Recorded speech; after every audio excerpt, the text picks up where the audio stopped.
5 লাখ টাকা দিয়ে দেন চম্পট মাইরা দেন, তখন আমরা কি করবো? পুলিশ বিরুদ্ধে বিচার করবে। সেই জন্য এটা বলছি, আমরা কেন্দ্রীয় পর্যায়ে থেকে অবশ্যই আমরা চিন্তা ভাবনা করতেছি যে যেহেতু আমরা লক্ষ্য করছি যে আমাদের দেশের সারা দেশে যারা সংগঠনে যুক্ত হয়েছে বেশিরভাগই সাধারণ মানুষ, নিম্ন আয়ের নিম্ন মধ্যবিত্ত পরিবারের লোকেরা। এই লোকেরাই দেশটাকে ধারণ করে, এই লোকেরাই সমাজের বাস্তবতাটাকে বোঝে। 2 টাকা চালের দাম দিয়ে দিতে পারলে তার পরিবারের প্রতি কত কষ্ট হয়, অনেক কষ্ট। 1 টাকা 5 টাকা বাসের ভাড়া বাড়লে, গাড়ির ভাড়া বাড়লে কতটা কষ্ট হয়।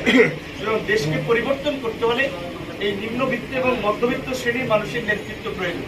যারা প্রতিষ্ঠিত উঁচুতলার লোক তারা তো এই বাস্তবতা বোঝে না। সে তো বাসে চড়ে না, সে মোটা চালের ভাত খায় না, সে আপনার সার কিনে না, যে সারের দাম বাড়লে কি সমস্যা, কিংবা ফসল লাগাইতে গেলে আপনার কীটনাশক পাইতে কি সমস্যা, এটা আপনারা বুঝি, আমরা বুঝি। কাজে এই গণ অভ্যুত্থানের পরে আমরা